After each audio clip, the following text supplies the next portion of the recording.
crianças podem ir para o culto das crianças. E vamos abrir as nossas Bíblias no Evangelho de João, capítulo de número 14, irmãos.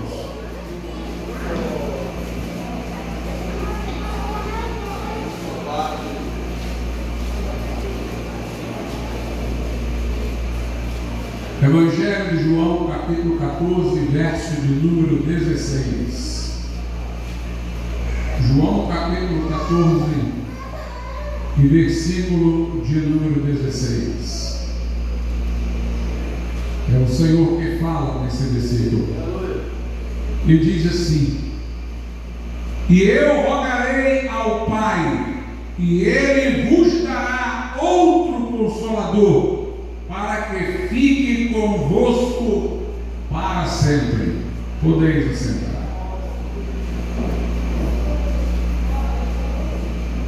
Meus amados irmãos, nós estamos no que Paulo chama de dispensação da graça. A história tem sido distribuída por Deus em dispensações, e essa é a dispensação da graça.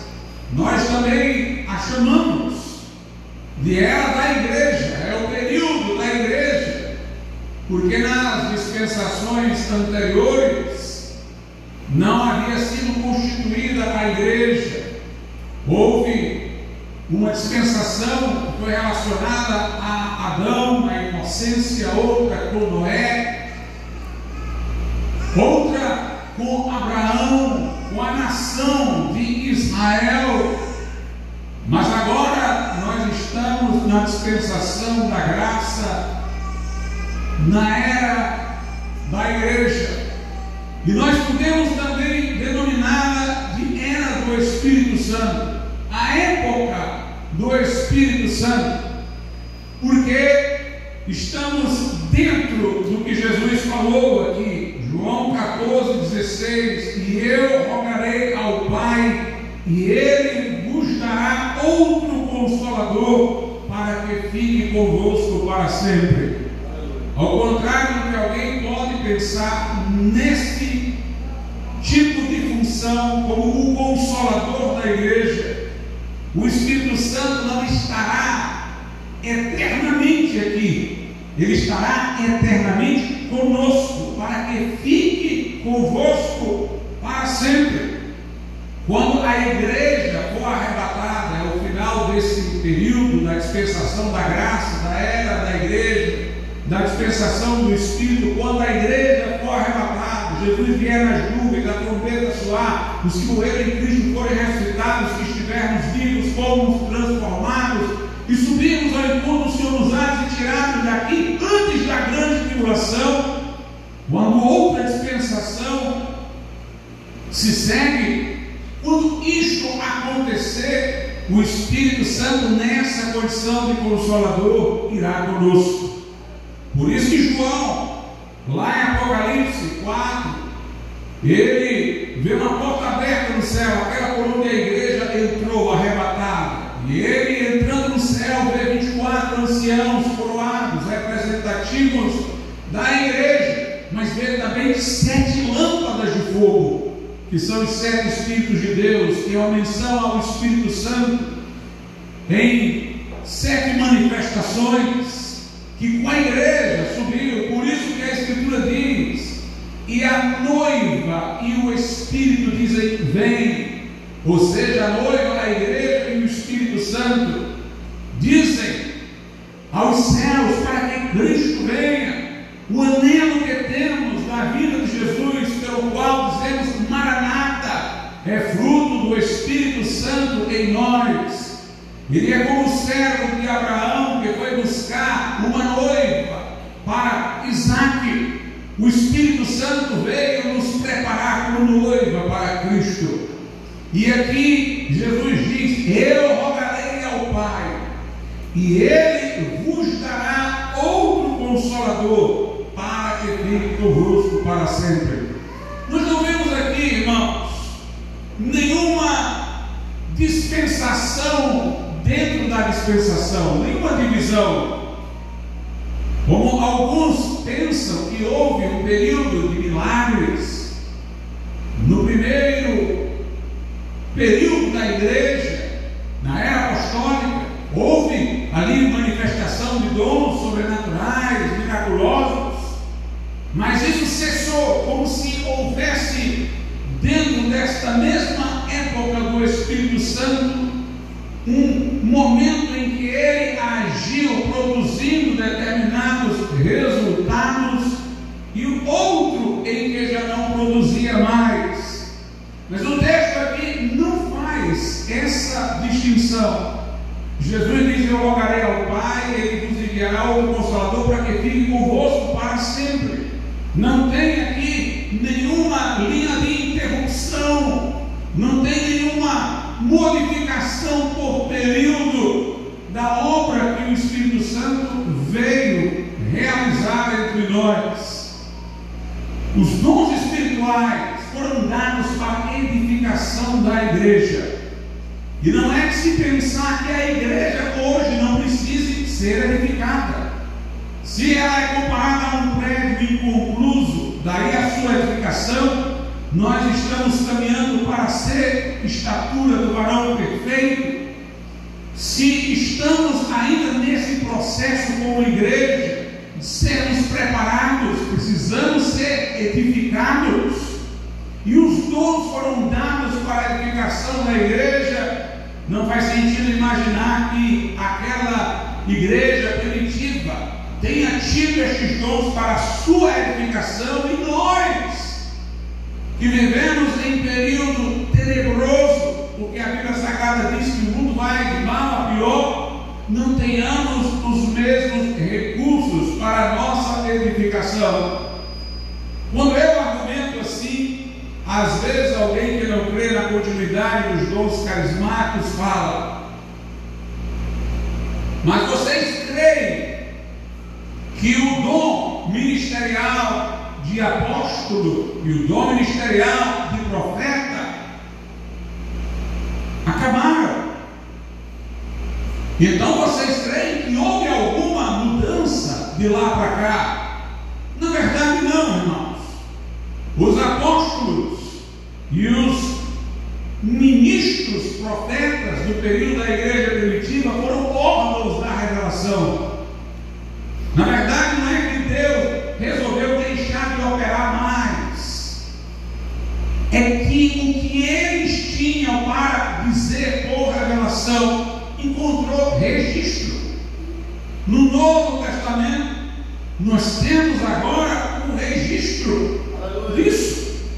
Na verdade, eu até posso dizer: nossa igreja tem apóstolos e profetas, aqueles que depois de mortos ainda estão falando conosco. O que eles tinham para dizer está aqui. Eles deixaram o registro da revelação que lhes veio. Por isso que a Bíblia diz, Efésios 2:20, que a igreja está edificada sobre o fundamento de apóstolos e profetas. E esses profetas, ministros que não têm a ver com o dom carismático de profecia, e os apóstolos eram o fundamento. O fundamento só se lança uma vez. Uma edificação não fica toda hora reprisando o alicerce. O alicerce fica embaixo. Agora a edificação prossegue. Se os dons carismáticos são para a edificação ainda continua. Se apóstolos e profetas eram o fundamento, então estabeleceram ali a base e pronto. Mas eles estão falando conosco. Nós não temos nenhuma distinção da igreja primitiva, que a igreja primitiva tinha para receber deles. Nós temos nas Sagradas Escrituras. Digo-vos até mais, que nós temos mais do que a igreja primitiva, porque uma igreja tinha uma carta de Paulo, mas não tinha outra, e nós temos de todos. Porque uma igreja tinha Pedro, mas não tinha Paulo, e nós temos Pedro e Paulo nas nossas igrejas. Então, na verdade, não houve diminuição com o advento do registro do Novo Testamento. Houve aumento de recursos para a igreja do Senhor. Quando Jesus fala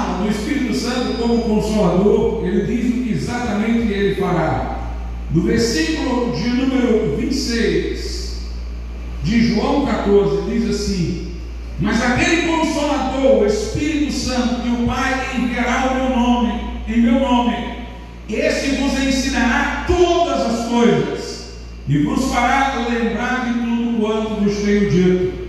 Eu digo-vos até que esta obra do Espírito Santo está relacionada à composição do Novo Testamento.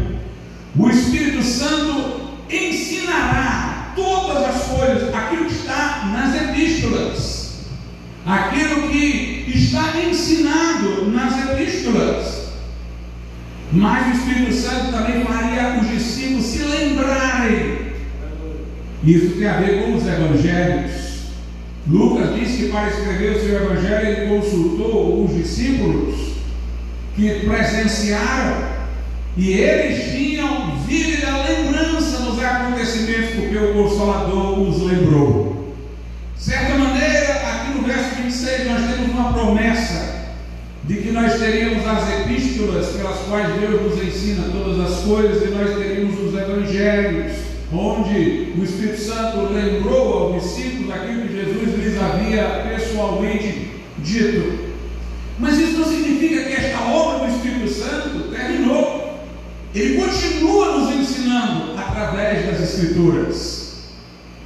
Ele ensinou aos apóstolos a doutrina que obteve registro no Novo Testamento, e ele nos ilumina quando lemos para que entendamos. Ele continua nos ensinando através da letra das Escrituras.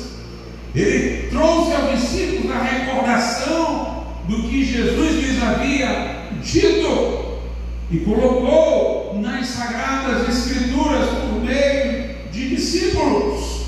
Mas nós lemos a Bíblia, vemos o que Jesus falou, e o Espírito Santo, quando oportuno, nos lembra também, para que possamos citar diante de um herético que está tentando protestar aquilo que está registrado nas Sagradas Escrituras. Em João capítulo de número 16, Jesus diz no verso 13 acerca do Espírito Santo: mas quando vier aquele, o Espírito de verdade, ele vos guiará em toda a verdade. Mais uma vez alusão às epístolas, porque ele não falará de si mesmo, mas dirá tudo o que tiver ouvido e vos anunciará o que há de vir, o Apocalipse. Ele nos anunciou nas cartas paulinas, nos anunciou na carta de Pedro, nos anunciou no Apocalipse de João as coisas que haviam de vir. O Espírito Santo continua anunciando as coisas que haviam de vir, continua através das Escrituras. Ele nos dá entendimento do registro, para que nós possamos entender a sua correta interpretação. E assim, meus irmãos, o Espírito Santo que nos deu o Novo Testamento continua agindo. Não há diminuição da intensidade da sua ação, apenas um registro faz com que agora sirva esse registro como instrumento para ele ensinar todas as coisas, para ele anunciar as coisas que irão de vir, para ele nos fazer saber o que Jesus falou pessoalmente aos seus discípulos. Note que quando Jesus fala do Espírito Santo como o outro Consolador, ele não menciona a regeneração. Ele, falando do Espírito Santo como Consolador, ele diz que ele vai regenerar as pessoas. Nem de santificação ele fala. Ele fala de o Espírito Santo ensinar. Ele fala de o Espírito Santo lembrar. Ele fala de o Espírito Santo anunciar coisas que hão de vir. Fala até do Espírito Santo glorificar a Cristo. Jesus diz: ele me glorificará. Mas não fala do Espírito Santo regenerar e o Espírito Santo santificar. Talvez você diga: mas pastor, fala que o Espírito Santo convencerá o mundo do pecado, da justiça, do juízo. Sim, é a obra do Espírito Santo pela qual ele traz a pessoa à fé. É a obra missionária, se eu quiser dizer assim, do Espírito Santo, pela qual ele convence alguém do pecado, da justiça, do juízo, para que ele se arrependa. É dito em João 15 versículo 26, que o Espírito Santo testificará de Cristo. Ele testifica de Cristo ao pecador. Mas nós não fala de regeneração nem de santificação. Tudo que é atribuído ao Consolador são coisas que Ele faz através de nós ligados ao ministério e ao serviço. Nós pregamos o Evangelho. O Espírito Santo convence o pecador a quem estamos pregando do pecado, da justiça e do juízo. Nós anunciamos Jesus ao pecador. O Espírito Santo testifica de Jesus. Nós ensinamos a palavra ao novo convertido. O Espírito Santo ensina todas as coisas. Nós proclamamos ao mundo os acontecimentos que virão. O Espírito Santo é que nos dá a luz para fazermos. Sempre que é mencionado o Consolador, logo está ligado à ministração da palavra. Ele ensina, ele lembra, ele testifica, ele convence o pecador que está ouvindo a mensagem do arrependimento de algum crente, ou que esteja lendo a Bíblia. Ele anuncia as coisas que hão de vir. O Espírito Santo, como Consolador, irmãos, veio para executar estas obras. É claro que o Espírito Santo regenera, é claro que o Espírito Santo santifica, mas isso não está ligado à sua função de Consolador. Isso fica bem claro em João capítulo 14, veja só. João 14, versículo 18, 19 e 20. Jesus diz: não vos deixarei órfãos, voltarei para vós. Ainda um pouco e o mundo não me verá mais, mas vós me vereis, porque eu vivo e vós vivereis. Naquele dia conhecereis que eu estou em meu Pai, e vós em mim e eu em vós. Quando Jesus diz: não vos deixarei órfãos, voltarei para vós, alguns interpretam isso como o envio do Espírito Santo, mas eu não vejo isso aqui.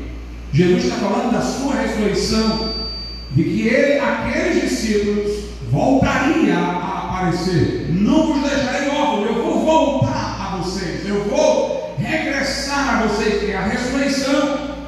Tanto que o verso 19 fala da ressurreição, diz: ainda um pouco e o mundo não me verá mais. A crucificação de sua morte, ele vai estar no sepulcro, mas vós me vereis. É uma referência à ressurreição, quando ele ressurgiria e apareceria aos discípulos. Porque eu vivo, ele está falando, porque eu ressuscito, e vós vivereis, e vocês vão ressuscitar também espiritualmente.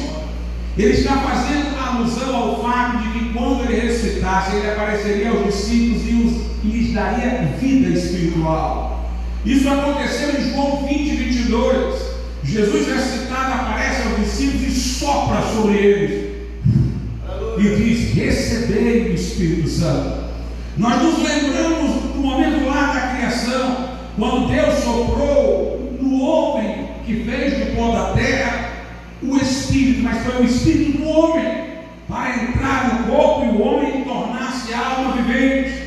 Ali o homem ganhou existência física, mas quando ele pecou, morreu espiritualmente. O Espírito de Deus não estava mais habitando no seu espírito. Jesus está ali devolvendo vida espiritual. Ele assopra para nos lembrar da criação, para saber que ali ele nos está recriando. Não é uma nova criação física, é uma nova criação espiritual. Por isso que a Bíblia diz: aquele que está em Cristo, nova criatura. A tradução literal é nova criação. As coisas velhas já passaram, eis que tudo se fez novo. Jesus me sopra vida. Eu vivo e vocês vão viver também. Eu vivo fisicamente, vocês vivem espiritualmente. Aquele é o momento em que os discípulos, salvos da maneira do Velho Testamento até então, tendo a remissão de pecados, mas sem terem o novo nascimento neotestamentário, que dependeria da ressurreição de Cristo acontecer, o compartilhamento da vida ressurreta de Jesus, é o momento em que eles são salvos da forma do Novo Testamento. Eles são regenerados.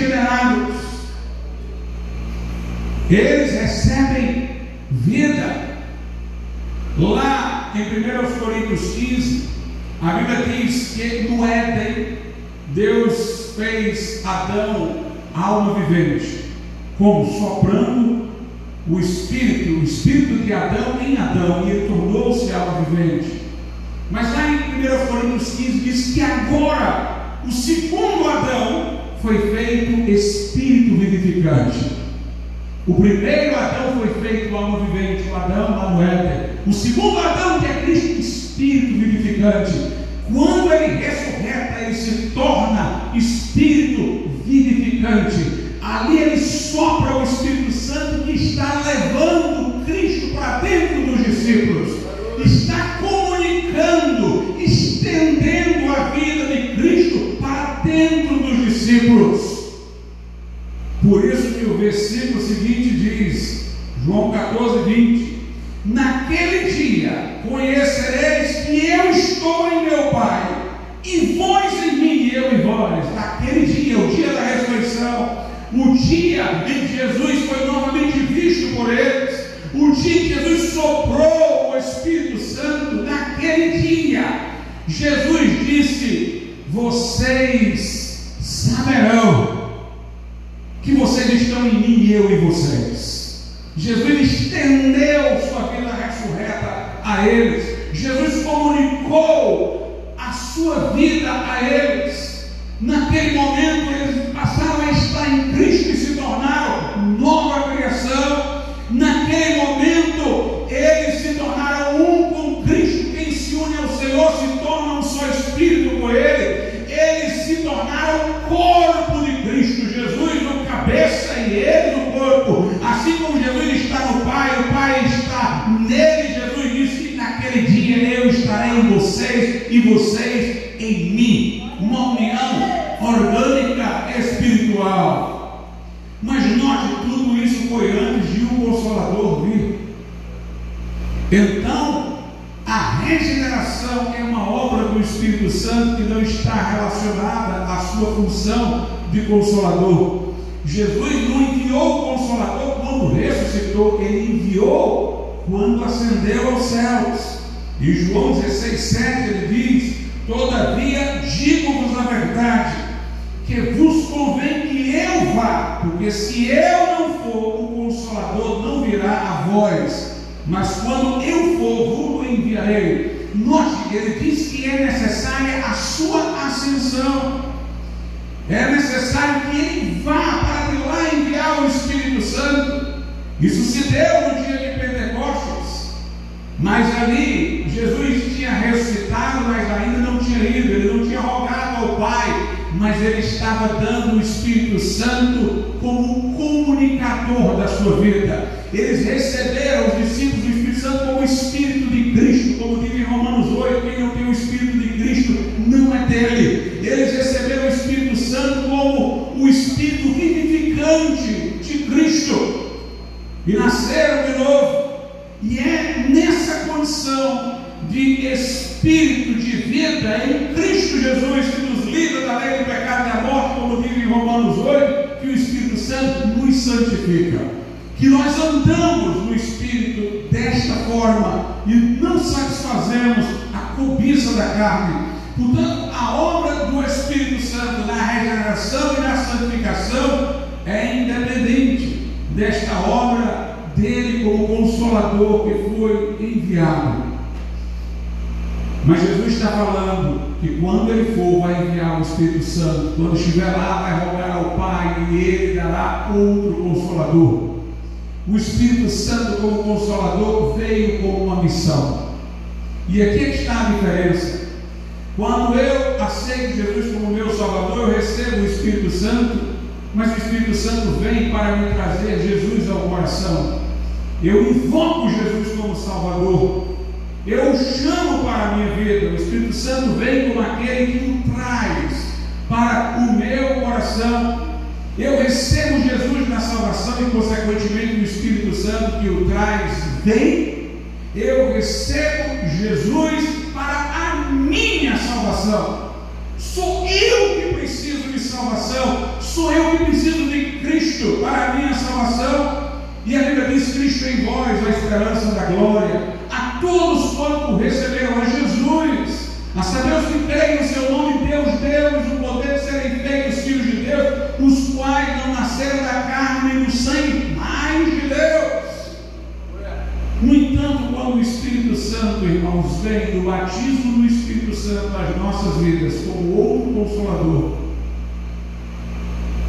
não somos nós que o estamos recebendo para a nossa salvação, é Ele que nos está tendo para a sua missão. Por isso que eu posso dizer, como Ernesto Domini costumava falar, quando eu sou salvo, eu tenho o Espírito Santo. Quando eu sou batizado no Espírito Santo, o Espírito Santo me tem. Quando eu sou salvo, eu tenho o Espírito Santo residente. Quando eu sou batizado no Espírito Santo, eu tenho o Espírito Santo presidente. Porque no batismo do Espírito Santo eu não estou recebendo para a minha salvação, Ele é que está me envolvendo para cumprir a missão que Ele veio.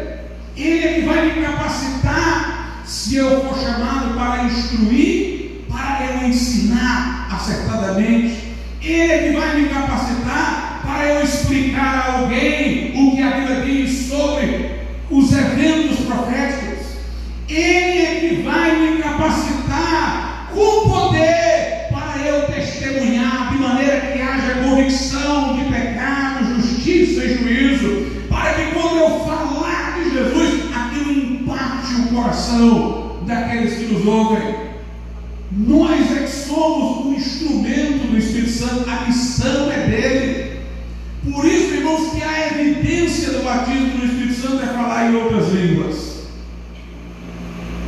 Porque é uma forma de mostrar que naquele momento o Espírito Santo nos tem para a sua obra. Porque a Bíblia diz que quem domina a língua domina todo o corpo. Está lá em Tiago. E o Espírito Santo chega e domina a nossa língua para mostrar que todo o nosso corpo está sob o controle da sua função. Quando eu falo em línguas, eu não entendo. Ninguém entende. Os tradicionais ficam enlouquecidos com essa história de não se entender uma língua que se está falando, mas é porque o Espírito Santo está no controle, não eu, com a minha mente. A evidência ao falar em outras línguas, porque as funções do Consolador estão ligadas a pregar, ensinar, falar. Então ele consagra o órgão de comunicação. Foram cheios do Espírito Santo e começaram a falar em outras línguas. Então a expressão, foram cheios, foram tomados do Espírito Santo. A Bíblia diz que quando Davi foi ungido para ser rei, o Espírito Santo se apoderou dele. O Espírito Santo toma posse de nós. Por isso que a Bíblia fala do Espírito Santo descendo sobre nós, caindo sobre nós no batismo no Espírito Santo. Não é uma linha horizontal como quando Jesus soprou. Não é a brisa suave, é o vento impetuoso e veemente. Não vem na horizontal, vem do céu. De repente veio do céu um vento veemente e impetuoso. Na casa de Cornélio caiu o Espírito Santo sobre todos os que ouviram a palavra. Em Atos 19 veio sobre eles o Espírito Santo. O Espírito Santo desce nos tomando para realizar a sua missão através de nós. Por isso, irmãos, o ato próprio para sermos abençoados, depois de sermos batizados no Espírito Santo, o ato nosso para sermos abençoados é a consagração, que está lá em Romanos 12, apresentar a Deus o corpo em sacrifício vivo, santo e agradável, porque este é o culto racional, apresentar esta existência para que o Espírito Santo utilize. Tem gente que pode ter recebido o batismo no Espírito Santo, o Espírito Santo está nele para realizar a sua função, mas ele está atrapalhando, ele não está fazendo. Eu digo que talvez, se você continuar assim a vida toda, era melhor você não ter sido batizado no Espírito Santo, porque você está passando a ser impedimento para o Espírito Santo fazer a obra. Ele veio a você para tomar você como instrumento, mas você está implantando o Espírito Santo depois de ter recebido a promessa. Nós devemos consagrar a nossa vida inteiramente a Deus, como diz lá em Romanos 12, para que o Espírito de Deus nos use. nós vemos na igreja primitiva esta dependência. Estavam orando lá em Antioquia, o Espírito Santo disse: separai-me a Barnabé e a Saulo para a obra que os tenho chamado. Foram Barnabé e Saulo, a Bíblia diz, enviados pelo Espírito Santo. Filipe estava no deserto, o Espírito Santo disse: ajunta-te a este carro. Pedro estava orando e teve uma visão para ir na casa de Cornélio. O Espírito Santo dirigia, os usava para a sua função. Como é diferente de certos programas missionários hoje, onde os missionários vão calculando qual é o melhor lugar para evangelizar, qual é a melhor estratégia, fazem mapas e tudo mais. Eles querem que o Espírito Santo trabalhe a serviço deles. Mas, meus irmãos, a obra é do Espírito Santo e nós é que somos os instrumentos. Nós já temos que dizer aonde, Senhor, para onde, para quem, de que modo, de que forma, porque a obra é do Espírito Santo de Deus. Se fosse por cálculo, Filipe não saía de Samaria, onde os enfermos estavam sendo curados, demônio expulso, a cidade alegre, tudo crescendo, ficaria lá, porque o Espírito Santo o levou para o deserto, meus irmãos. O que é que este homem iria fazer no meio do deserto, quando estava no meio de um avivamento? Mas o Espírito Santo queria alcançar o eunuco que vinha na carruagem. Ajunta-te a este carro. Paulo e Barnabé estavam lá em Antioquia, uma igreja florescente, cheia de profetas, cheia de homens de Deus, de mestres. Mas o Espírito Santo diz: pega estes dois homens e os manda, Parecia uma coisa em lógica, sair de onde estava bom para ir a outros lugares, mas era o Espírito Santo quem dirigia, era o Espírito Santo que os tinha para fazer a sua obra. E nós não devemos esperar, como eu disse, que milagres desapareçam, porque é a mesma época do Espírito Santo. Em João 14:12, Jesus diz: na verdade vos digo que aquele que crê em mim também fará as obras que eu faço, e as fará maiores do que estas, porque eu vou para o meu Pai. Ou seja, eu vou para o meu Pai. O que ele quer dizer com isso? Ele disse: quando eu for, eu envio o Espírito Santo. Eu rogarei ao Pai e ele nos dará outro Consolador. Ele está dizendo: vocês vão fazer coisas maiores, porque eu vou para o meu Pai, eu vou lá, e eu vou pedir, e eu vou rogar para que o outro Consolador venha. E porque nós temos o Espírito Santo, nós devemos esperar milagres, nós devemos esperar direcionamento do Espírito Santo. O Espírito Santo que falou com Filipe fala com você. O Espírito Santo que falou em Antioquia fala na igreja hoje. O Espírito Santo que ungiu, capacitou, deu poder àqueles ministros, ainda faz isso nos dias de hoje. Mas há uma ligação, irmãos, entre a ação do Espírito Santo e a oração, desde o começo. Para receber o batismo do Espírito Santo, tem que pedir. Lucas 11:9: e eu vos digo a vós, pedi e dar-se-vos-á, buscai e achareis, batei e abri-se-vos-á. Note que Jesus quer que você vá com tudo. Vá com muita sede ao pote.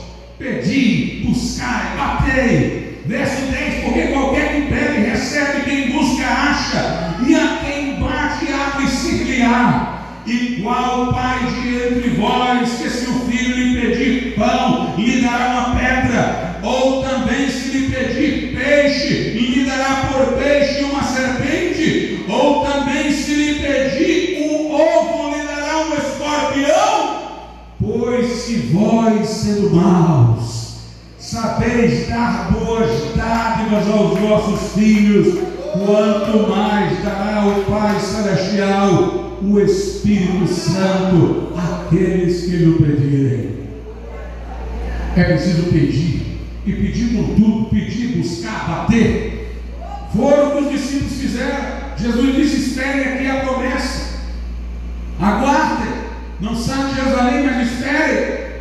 Em Atos 1,14 diz que eles perseveraram unanimemente em oração, estavam lá juntos, orando, clamando. A Bíblia diz que no dia de Pentecostes estavam todos no mesmo lugar, sentados. Era o culto de oração. Acho que eles tinham passado tanto tempo em joelho já, E acho que já tinham falado tanto em oração que naquele momento não tinha mais o que falar, não tinha mais o joelho para dobrar, mas ficava sentado ali silenciosamente, esperando. Às vezes eu venho para o culto de oração, é assim, tem um momento que eu silencio, mas eu não parei, eu não saí da presença de Deus, mas eu não tenho o que dizer, mas eu estou na presença de Deus, eu estou sentado ali. Aí de repente eu começo a orar de novo, de repente eu começo a falar em línguas do nada. Eu sei o que é isso, irmãos, quando a gente para e continua lá dentro da presença de Deus, silenciosamente. Você não consegue se mexer, se levantar, sair a um clima de reverência, porque você está em espírito de oração. E a Bíblia diz: de repente veio do céu, foram cheios do Espírito Santo, começaram a falar em outras línguas, segundo o Espírito lhes concedia que falassem. Houve uma mudança significativa ali, irmão. Aqueles discípulos estavam antes com medo dos judeus, reunindo-se a portas fechadas, mas agora estavam ali num dia de uma festa, com uma multidão aglomerada, e Pedro dizendo que a nação havia rejeitado Cristo, chamando o povo ao arrependimento. Havia coragem, havia uma capacitação, havia uma iluminação para dar um entendimento de que o que acontecia ali era conforme a promessa de Joel, a profecia de Joel. Jesus não tinha falado nada da profecia de Joel, mas o Espírito Santo estava dando sabedoria, estava dando entendimento do que ocorria pelas Escrituras, estava dando ousadia. Quase 3.000 almas se converteram naquele dia. Lá em Atos 19, nós vemos alguma coisa acontecer, porque Paulo chega lá, vê 12 crentes, não sai daquele número ali, e Paulo diz: recebestes vós do Espírito Santo quando creste. Está faltando alguma coisa, vocês já receberam? E Paulo, meus irmãos, ora por eles, vem sobre eles o Espírito Santo, começam a falar em línguas e profetizar, e depois a Bíblia começa a falar de um avivamento que chega em Éfeso, um avivamento poderoso. Até aqueles envolvidos com bruxaria trazem suas coisas para queimar em praça pública. Alguma coisa muda ali quando eles recebem a plenitude do Espírito Santo de Deus. Mas, digo-vos, é preciso que esta plenitude se manifeste. Não basta ter recebido lá no passado. Você recebeu capacitação do alto. O Espírito Santo começou a agir na função dele, usando você. Mas a questão é: ele ainda está usando você nos dias de hoje? Você ainda está dentro da fogueira? Muita gente vive de uma experiência do passado. O Espírito Santo chegou para exercer sua missão através dele, mas agora ele está enferrujado espiritualmente, e ele está implantando o Espírito Santo, está lá ao dispor para fazer a obra. O Espírito Santo está falando, ele não está ouvindo, está direcionando, ele não está percebendo nada. Por isso que eu gosto do termo renovação espiritual, porque ele não fala do que aconteceu, ele fala agora. Renovação espiritual não é um fato, é uma condição. A questão é: você está renovado espiritualmente, meu irmão? Inclusive havia uma bobagem enorme no início do movimento de renovação entre os batistas. Alguns davam o nome de Igreja Batista Renovada, e outros diziam: não, Batista Renovada não, porque ela entendeu que foi renovada no passado e não está agora. Aí colocava o nome assim: Igreja Batista em Renovação Espiritual. Mas como é que você pode botar numa placa que está em renovação espiritual, como sempre que estivesse? Também não é o ideal. Mas a grande questão é essa, irmãos: renovação espiritual é algo de agora. A grande pergunta não é: você foi batizado no Espírito Santo. A pergunta é: você está renovado espiritualmente? O Espírito Santo, o Consolador, está realizando sua missão através de você, através da sua vida. A Bíblia diz lá em Atos 3 que Pedro, cheio do Espírito Santo, falou às autoridades, se manifestou a plenitude do Espírito Santo dele. Em Atos 4:31, foram cheios do Espírito Santo, pregavam com intrepidez a palavra. Nós vemos lá em Estevão, ele cheio do Espírito Santo, de poder,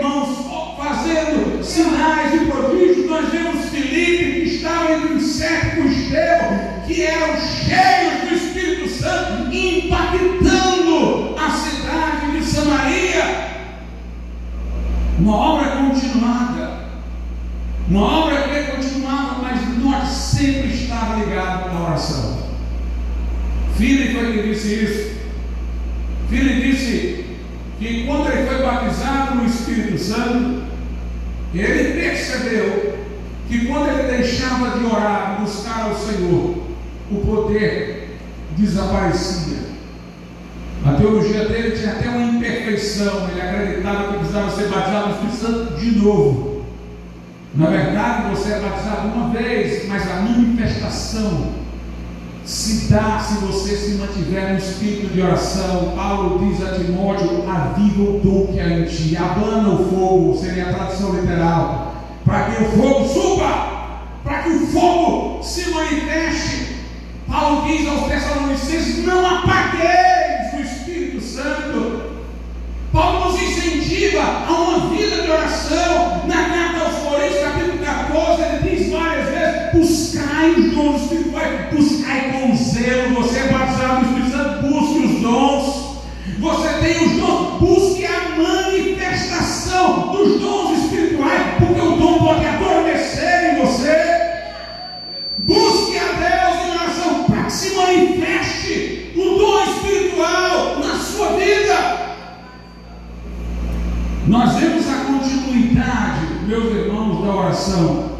Lá em Atos 4 estão os discípulos reunidos orando. Senhor, olha para as ameaças dos inimigos, concede aos teus servos que preguem com toda intrepidez a tua palavra, enquanto estendes a tua mão para operar sinais e prodígios, em nome do teu santo servo Jesus. O lugar treme.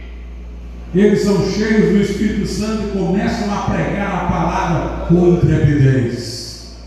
Note, lá no cárcere de Filipos, estão lá Paulo e Silas, parecendo tão indefesos, açoitados, jogados no fundo do cárcere, mas eles começam a orar, louvar, cantar hinos e orar, começam a orar. A Bíblia diz: e de repente, igual no Pentecostes, de repente, vem um terremoto, estremece tudo, até o carcereiro estremece e vem perguntar: que farei para ser salvo? O que eles fizeram lá? Oraram. Quando Pedro foi à casa de Cornélio, o que ele estava fazendo antes para saber que deveria ir para lá? Estava orando, estava jejuando e teve uma visão. Meus irmãos, sem oração não há avivamento, sem oração não há movimento espiritual, sem a oração não há manifestação do Espírito Santo de Deus. Por isso que é hora de vigílias, é hora de jejuns, é hora de consagração, é hora de grupos familiares estarem orando, é hora de os cultos de oração estarem cheios, é hora da igreja orar para ver a glória de Deus. Oração não tem atalho, irmãos, não tem caminho alternativo, não tem truque. É a oração, é a oração. Ernesto Olívio dizia: pouca oração, pouco poder, muita oração, muito poder.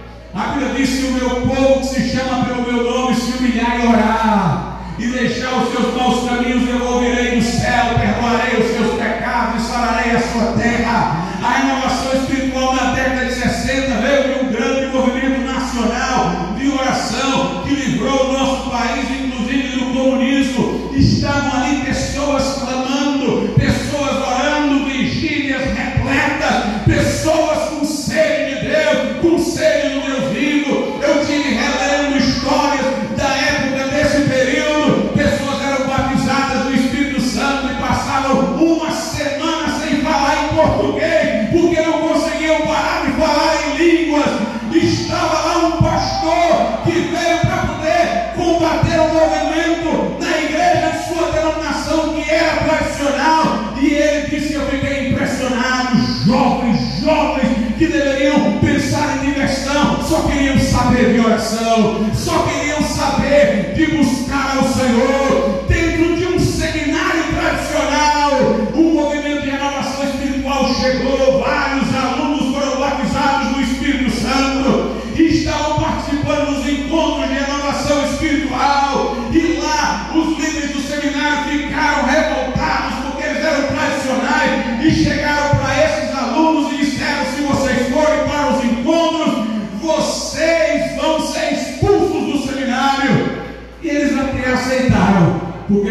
nós vamos ir, nós vamos orar aqui dentro.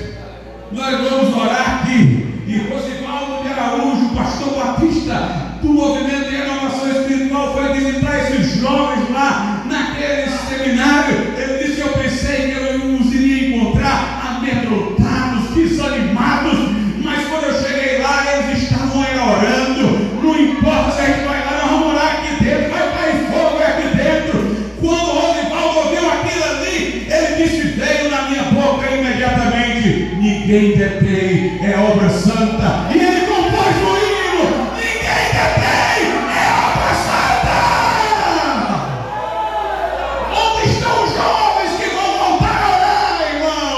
Onde estão os crentes que vão derramar a sua alma diante de Deus, que vão pedir poder do céu, unção do alto, virtude do Espírito Santo? Paulo, com todo o seu saber, dizia: ore por mim, para que me seja dada a palavra no abrir da minha boca. Orem para que a palavra venha de cima. Orem para que quando eu for pregar, seja Deus que vai falar, seja aquela palavra que o Consolador quer transmitir. Orem por mim. A Bíblia diz que toda a armadura de Deus tem que ser manuseada orando. Tomai a espada do Espírito, que é a palavra de Deus, o escudo da fé, capacete da salvação, couraça da justiça, cingidos com a verdade, calçar os pés com o evangelho da paz. Aí Paulo diz: orando. Quer dizer, bota o capacete orando, segura a espada orando, leva o escudo orando, calça os pés orando, é tudo orando. A igreja vence com oração. A igreja vence com oração. Tem que tomar armadura, mas tem que tomar orando, orando, orando. Ai, sem cessar. Precisamos, irmãos, voltar a ser um povo de oração. Um povo que bate, que pede, que clama. Um povo que ora até o lugar tremer. Um povo que ora e vem terremoto do cárcere. Um povo que ora e a glória de Deus se manifesta. Se nós quisermos ver a ação de Deus, nós temos que orar. Paulo é o maior missionário da história. Partiu de Antioquia. A grande obra missionária partiu de Antioquia. E ela surgiu quando? No culto de oração. Um culto de oração mudou a história, irmãos. Já pensou nisso? Como seria a história cristã se não tivesse havido culto de oração naquele dia? Estavam ali se consagrando, jejuando, orando, e o Espírito separava Barnabé e Saulo para a obra que os tenho chamado. A oração pode mudar a história. A oração pode mudar os acontecimentos. A história poderia caminhar nessa oração, mas o povo de Deus orando faz com que ela caminhe noutra direção. Se a igreja orar, irmãos, nós vamos ver coisas gloriosas. Mas eu quero vos dizer uma coisa: não ore sem fé, não. Creia. Tem que crer. Tem que crer. Não é a história de Marta, não. Se eu não estivesse aqui, meu irmão não tinha morrido. Quer dizer que tendo morrido, ele não pode ressuscitar, não? Jesus deu sua ressurreição e a vida. É, Senhor, eu sei que no último dia vai haver a ressurreição dos mortos. Mas era naquela hora, Jesus disse: tira a pedra, Senhor, está fedendo. 4 dias, tira a pedra. E disse ao morto: sai. E ele veio. Tem que crer, irmão. Se creres, Jesus disse naquele dia: verás a glória de Deus. Atreva-se a crer nas promessas de Deus. Atreva-se a crer nas promessas de Deus. Tudo que pedir de oração, crede que já o recebeste e assim será. Jesus disse: creia, creia. Nada é impossível ao que crê. Nada é impossível ao que crê. Nós estamos vivendo uma geração de pouca fé, irmãos. Igrejas que estão crescendo por recursos tecnológicos e não dependendo do Espírito Santo, com programações para jovens e distrações a valer, sem a unção do Espírito Santo, por meio das mesmas estratégias de outros movimentos, sem poder. Mas não há a fé. A fé, irmãos, crê. que o que a gente tem na mão é só um cajado, mas a gente vai levantar e o mar vai se abrir. O que a gente tem na mão é só uma capa, mas a gente vai sacudir ela da água e o Jordão vai se abrir. E só com uma trombeta uma muralha cai. Só com uma pedra um gigante vai ao chão. Temos poucos, somos pequenos, mas cheios do Espírito Santo, nós poderemos ser instrumentos para sacudir esta nação. Para sacudir esta nação. Veja uma coisa interessante. Ananias e Safira, lá em Atos 5, a partir do verso número 1. Mas um certo homem chamado Ananias, com Safira, sua mulher, vendeu uma propriedade, e ele teve parte do preço, sabendo também sua mulher, e levando uma parte, a depositou aos pés dos apóstolos. Disse então Pedro: Ananias, por que encheu Satanás o teu coração para que mentisses ao Espírito Santo e retivesses parte do preço da herdade, guardando-a não ficava para ti, vendida não estava em teu poder, porque formaste este desígnio em teu coração, não mentistes aos homens, mas a Deus. E Ananias, ouvindo estas palavras, caiu e expirou, e um grande temor veio sobre todos os que isto ouviram, e o mesmo se deu com a esposa dele. Smith Wigglesworth, irmãos, era um homem de fé, e por ser um homem de fé, ele lia a Bíblia procurando ver onde havia fé e incredulidade. Só ele para ter essa sutileza de descobertas que eu vou colocar aqui. Smith Wigglesworth diz que através de Ananias e Safira, o espírito da incredulidade quis se infiltrar na igreja primitiva. O pecado deles foi o da incredulidade, porque eles, irmãos, de alguma maneira tinham apreço pela obra, senão eles não tinham vendido e dado a metade. Eles de alguma maneira acreditavam que aquilo iria prosperar. Não é obrigado a vender, venderam a metade, é mentira, você está dando tudo. E os Smith Wigglesworth diz o seguinte: eles pensavam assim: se este movimento for de Deus, é bom a gente ter prestígio dentro dele, então vamos estar entre aqueles que deram tudo. Mas se este movimento não for de Deus, é bom que a gente tenha uma reserva, então vamos ficar com a metade, porque se não der certo a gente tem a metade, mas vamos dizer que a gente deu tudo, para a gente se passar por espirituais, se isso for para frente. Era uma incredulidade, uma dúvida: será que isso é tão maravilhoso, mas será que isso vai adiante? Meus irmãos, se nós quisermos ver grandes coisas, nós temos que crer. Estevão era um homem cheio de fé e de poder, e por isso fez tudo aquilo que nós sabemos. Barnabé é descrito como um homem cheio de fé e do Espírito Santo. O outro exemplo que Smith Wigglesworth nos dá encontra-se lá em Atos dos Apóstolos, no capítulo de número 12. Atos 12. Pedro é preso, e veja o que acontece. O Pedro é libertado da prisão por um anjo, enquanto os irmãos estão orando na casa da mãe de João Marcos. Aí em versículo 12, Atos 12, 12: e considerando ele nisto, Pedro, que tinha sido libertado pelo anjo, foi à casa de Maria, mãe de João que tinha por sobrenome Marcos, onde muitos estavam reunidos e oravam por ele. Estava preso, para ele ser liberto. Ele foi lá para mostrar que ele tinha saído. E batendo Pedro à porta do pátio, uma menina chamada Rode saiu a escutar. E conhecendo a voz de Pedro, de gozo não abriu a porta, mas correndo para dentro anunciou que Pedro estava à porta. E disseram-lhe: estás fora de ti. Mas ela afirmava que assim era, e diziam: é o seu anjo. Mas Pedro perseverava em bater E quando abriram, viram-no e se espantaram.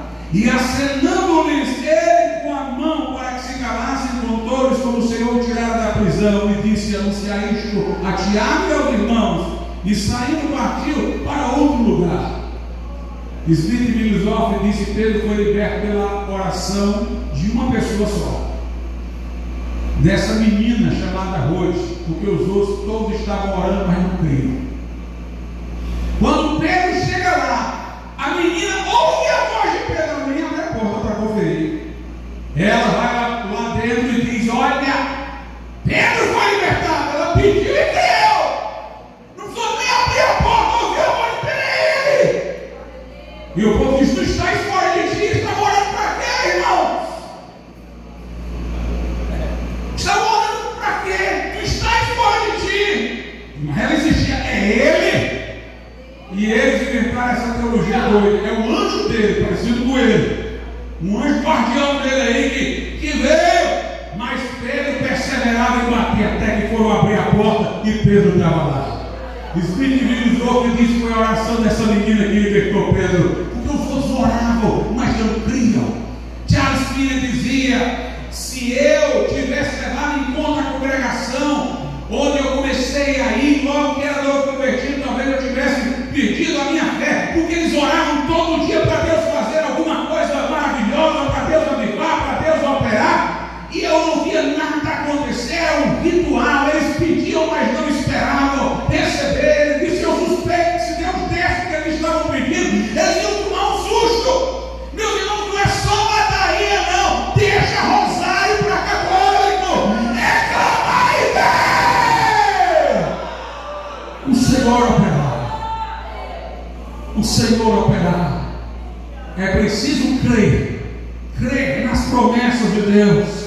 Lá em Tiago diz assim a palavra de Deus, Tiago capítulo de número 1, a partir do verso de número 5: e se algum de vós tem falta de sabedoria, peça a Deus, que a todos dá liberalmente, e o não lança em rosto, e ser-lhe-á dada. Peça, porém, com fé, em nada duvidando, porque o que duvida é semelhante à onda do mar, que é levada pelo vento e lançada de uma para outra parte. Não pense tal homem que receberá do Senhor alguma coisa. O homem diante do dobro é inconstante em todos os seus caminhos. O homem diante do dobro, hoje quer orar, amanhã não quer mais. Hoje está lá no evangelismo, tem movimento, muita gente, muito auê, ele está lá. Mas sair para evangelizar sozinho, não. Essa igreja não nasceria, irmão, se eu não tivesse evangelizado sozinho. Ela começou, o pastor lá deve lembrar disso, eu andava por aqui sozinho, sem companhia de ninguém. Entrei na rua Padre Tonino e tinha um grupo de jovens indagando se poderia haver uma ressurreição de mortos ou não. Um me reconheceu e me chamou para eu responder a pergunta. Eu comecei a evangelizar, levei aquelas pessoas para a igreja. No outro dia estava visitando, discipulando as mesmas pessoas e andando. A congregação do Mucuripe não existiria se um dia eu não tivesse enchido minhas mãos de folheto e sair da minha casa sozinho e andando da minha casa até lá, para chegar lá e ficar onde tem aqueles canos bem grossos, não sei mais nem se tem ainda daquela forma, e começar a distribuir folhetos e evangelizar sozinho. De um evangelismo solitário veio a congregação, de um evangelismo solitário veio esta igreja.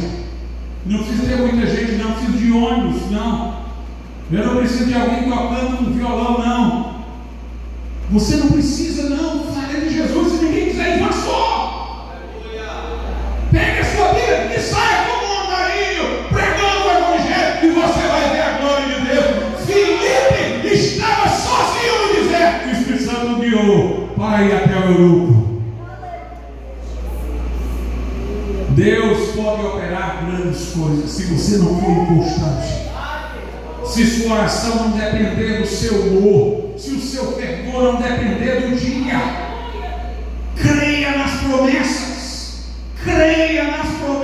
Deus, dois homens foram grandes influenciadores do século XVIII.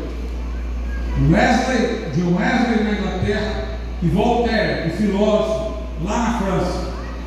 O maior filósofo da França, tendências deístas, não acreditavam no Deus vivo, verdadeiro, que opera milagres, não acreditava na Bíblia, não acreditava que Jesus era Deus, zombava e escarnecia da religião. O século XVIII, irmãos, foi sombrio para a Inglaterra. Foi sombrio. Depois que os puritanos saíram do governo inglês e foi restaurada a monarquia que eles haviam tirado, o rei que assumiu veio com toda a vingança para persegui-los. Muitos migraram para os Estados Unidos, e como eles tinham trazido uma elevação de padrões morais para a Inglaterra, o novo rei veio com toda a devassidão, como uma forma de escarnecer deles. Parece o que aconteceu aqui no Brasil. Este novo rei foi criado na França e vinha com toda a devassidão. E a Inglaterra foi perdendo a fé, teve uma outra revolução, mas a frieza espiritual era grande. Os pastores mais renomados da igreja anglicana não pregavam senão moralidade secular. Voltaire, em uma de suas cartas, dizia que tinham pastores anglicanos que iam para as tabernas e se embriagavam. A prostituição se expandia, a bebedice, a secularização. Voltaire disse que a Inglaterra está tão sem religião, ele escreveu, que se inventassem uma nova ou renovasse a antiga, ninguém iria querer saber. Embora o francês esteve na Inglaterra durante um tempo e saiu propagando suas ideias contra o cristianismo, o curioso é que na mesma época que Voltaire esteve na Inglaterra propagando seu anticristianismo e dizendo que a Inglaterra ia morrer espiritualmente, que não estava sobrando mais nada no mesmo período, lá em Oxford o Clube Santo estava se reunindo. John Wesley, George Whitefield, Charles Wesley. Meus irmãos, o que Voltaire estava prognosticando que iria se acabar tudo foi revertido pelo avivamento que veio daqueles jovens. E o Wesley convertido era obcecado. Ele disse: a minha missão é espalhar santidade por todo este país. Era tão obcecado no bom sentido que, montado no seu cavalo, ele saiu viajando quilômetros, pregando em toda parte, anunciando em toda parte, fazia exercícios em casa para aguentar ficar tanto tempo em cima de um cavalo, ia em cima do cavalo lendo para não perder tempo, pregando em toda parte, meus irmãos. E a Inglaterra foi sacudida, em vez do prognóstico de Voltaire se cumprir, aquela nação afundar, ela experimentou o avivamento mais poderoso da sua história, porque o homem não olhava para o que estava vendo. Se ele fosse olhar, ele só via declínio, mas ele disse: eu vou espalhar santidade nesta nação. Tem muita gente acomodada aí que quer se escorar na Bíblia. É o fim dos tempos, e assim mesmo. A Bíblia diz que vai de mal a pior. O mundo vai de mal a pior, mas a Bíblia fala de uma igreja avivada. No final, de uma igreja cheia do Espírito Santo. No final é polarização. Vai ter apostasia de um lado e avivamento do outro. Quem é santo fique mais santo, quem é impuro fique mais impuro, quem é justo seja mais justo, quem é injusto fique mais injusto. Não vai ter a coluna no meio. Onde estão aqueles que estão desejosos? Eu quero ver isso. Eu quero ver um avivamento. Eu quero ver um avivamento. Wesley foi contra todos os prognósticos. Wesley foi contra todo o cenário, porque ele creu. Quando Voltaire morreu, aconteceu uma coisa curiosa. Ele tinha dito: quando eu morrer, eu dou 100 anos. A Bíblia é peça de museu. Ele morreu e a casa dele virou o centro de impressão da Bíblia. Quando ele estava morrendo, ele começou a gritar como um louco que ia para o inferno. Enfermeiras o seguravam e ele gritava dizendo que ia para o inferno. Uma delas saiu correndo, chorando, e disse: nunca mais eu quero ver um incrédulo na hora da morte. John Wesley, quando partiu, rodeado por irmãos, o que ele disse foi: o melhor de tudo é que Deus está conosco. O melhor de tudo é que Deus está conosco. Ele havia cantado uns hinos antes, mas no final já não tinha força mais para cantar, mas ele queria cantar e não conseguia. E ele só dizia: eu o louvarei, eu o louvarei. O melhor de tudo é que Ele está conosco. O Consolador está conosco, meus irmãos. O Consolador está conosco. Ele diz: aquele que crê fará obras maiores. Se creres, terás a glória de Deus. É hora da igreja se levantar para orar. É hora da igreja se levantar para buscar. Chega, irmãos, de frieza. É hora de joelhos curvos, olhos úmidos e o poder de Deus se manifestando entre nós. Vamos ficar de pé.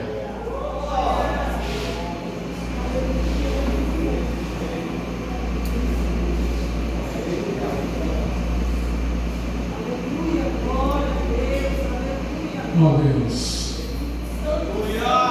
Se houver alguém aqui que diz: pastor,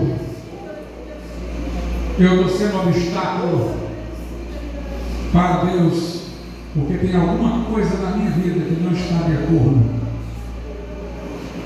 mas eu quero me render ao Senhor. Eu sempre conto essa história de um menino que pôs a mão no vaso e não sabia mais tirar a mão de lá. Chamaram muita gente, uns passaram sabão, jogaram água para ver se deslizava e a mão dele saía. Ninguém conseguia tirar a mão dele. E chegou uma pessoa muito sábia e disse: é muito fácil tirar a mão dele, passar pelo vaso, é só ele soltar a moeda que ele pegou. Quando ele soltou a moeda que ele tinha pego no fundo do vaso, a mão passou.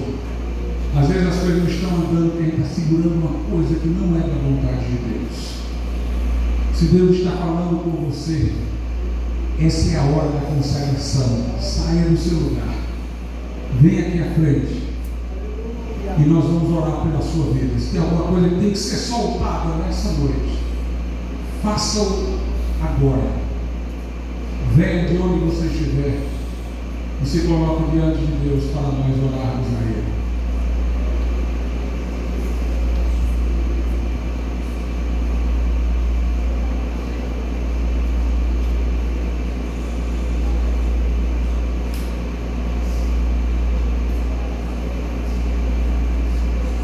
Se houver mais alguém, saia do seu lugar, tome uma atitude. Tome uma atitude.